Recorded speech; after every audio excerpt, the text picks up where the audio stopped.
If you're watching this, you've probably already done the work. You've read all the books, followed all the right people, maybe even joined a membership or two. You've checked most, if not all, of the boxes, but you know there's something more, a bigger impact you could be having. This channel is all about understanding what that more is. Investing in small businesses that are solving the problems that matter to us, and building wealth that changes entire communities instead of just individual bank accounts. In this episode, I'm going to talk about my goals for this channel and my vision for our community. We'll get back to building the foundations next week, but I want you to understand the why before we talk about the how. Let's get into it. Okay, I'm going to try to keep the sound analogies to a minimum, but it is the hook for the channel, so you're going to get them from time to time. So let's talk really briefly about what a sound tech even is. Why are they there? What do they do? A sound tech is taking disparate inputs, whether it's an instrument, a voice, digital music, etc., and blending them into one cohesive whole that is more than the sum of its parts. And that's what I want us to get to with this channel and with this community. A lot of financial educators and creators are talking about you, how you can get out of debt, how you can budget, how you can invest and build wealth. And that is great. That is crucial. I'm not saying there's anything wrong with that at all. But what happens when we take the next step? What happens when we move from I am going to get wealthy to we are going to get wealthy? That is when we see collective liberation and communal prosperity. And that is going to be my focus on this channel. Okay, so that was a big, heady topic, and we'll get there, but let's unpack that just a little bit. One of the first things we have to understand is the fundamental difference between saving and investing, and then within investing, the difference between long-term retirement investing and investing for wealth accumulation. So let's start with saving. So typically this is going to be pretty basic. You're going to open up a savings account at a bank or a credit union. Maybe you have it attached to your checking. Perhaps you have a money market account or some other type of high yield savings. You're earning somewhere between 2 to 5%, but it's doing exactly what it needs to do, keeping that money liquid until you need it. So the goal with savings is not necessarily capital appreciation or an increase of the money. It's capital preservation. We're just keeping it safe, keeping it protected so that you can access it when it's needed.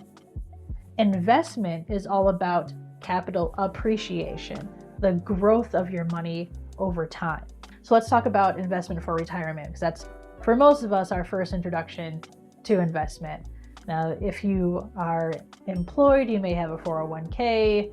If you're self-employed, you may have a SEP IRA or a self-directed 401k, or you may just have a standard traditional IRA or Roth IRA.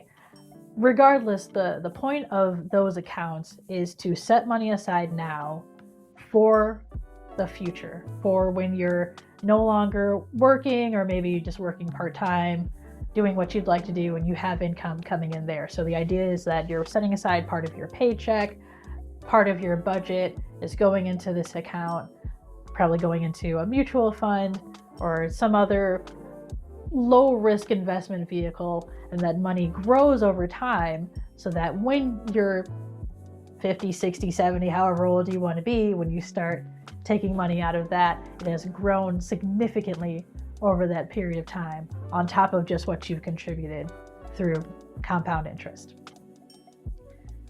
Then there's investing for wealth. Investing for wealth tends to be a little bit more aggressive. You take a few more risks, but the idea is that a higher risk could yield a higher return, right? So this could be trading in the open market, or really what we're going to be moving towards in this channel, private equity, right? Investing in small businesses, venture capital, hedge funds, family offices, the list goes on. And we'll get there. We'll break all of those things down. I just want to right now expand our mindset, expand our understanding of what's possible and what's out there.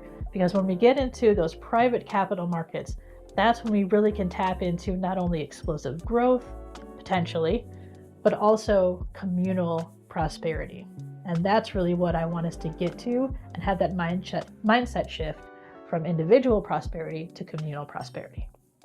Okay, so we talked about the difference between saving and investing in the big. We talked about investments that are focused on long-term retirement. Now let's shift our focus to investment for wealth accumulation. In order to be in a position to invest for wealth accumulation, we have to first become investment ready. So I'm going to break down the 3 C's of becoming investment ready: capital, confidence, and conviction. Right? And we'll take those one at a time. All right, the first C, capital, money. If you want to invest, you have to have money available for investment.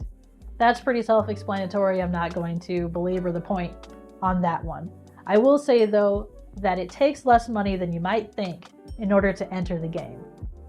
And coming in with a lower investment, lower stakes, helps you to kind of flex that muscle and gain the confidence that you'll need to expand into larger markets. That flows directly into the second C, confidence. This is about the knowledge, the education. And I don't mean that in a formal sense. You don't have to go through any type of course or get any type of certificate, but it's more building up your own knowledge base about the terms, the types of investments, all of the jargon and acronyms, of which there are many. And that's what we're going to spend a lot of time doing, breaking all those things down, making sure you have a strong foundation of who the players are, what types of investments there are, what the terms are, what the expectations are, so you can make fully informed decisions and move with confidence. And that takes us to the third and final C, commitment. Knowing what you want to invest in, the types of companies, the types of founders or business owners that are attractive to you, that you think you're going to make a return on, and the places where you want your money to go. Right? In the industry, this is referred to as an investment thesis. But really, this is just having a solid core, a solid conviction around who and what is going to get your money. Okay, so let's bring this all together. We talked about investment readiness and how to get there: capital, confidence, and commitment. So what does this mean? How does this move us forward? How does this move us towards communal prosperity? Well, quite simply, it's baked into how the system works. Because when you start making moves in the private markets, you're never doing it alone. You're always doing it in the context of other investors, other like-minded individuals and institutions that are pushing forward a certain agenda. So what happens when there's a group of us that are like-minded, a group of us that have the capital, confidence, and conviction to invest in companies, invest in causes, and invest in sectors that are going to serve us instead of tearing us down? That is how we get to collective liberation, and that is how we get to communal prosperity. I talked about this in my last video, and it's something you're going to hear me say over and over and over again because I'm deeply, deeply passionate about communal prosperity and collective liberation.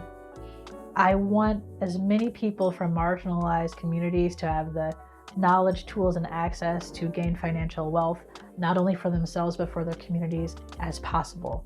I myself sit at the intersection of multiple marginalized identities as a queer Black woman, and I am a strong proponent of the Fannie Lou Hamer quote, "Nobody's free until everybody's free."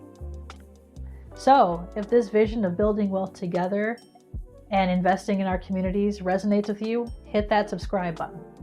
This is a long game, and I'm going to break down every piece that you'll need to get to where we need to go. And drop me a comment and let me know, how would it feel to be able to invest significantly in the businesses that are solving the problems and serving the communities that you care about? We'll see you next time.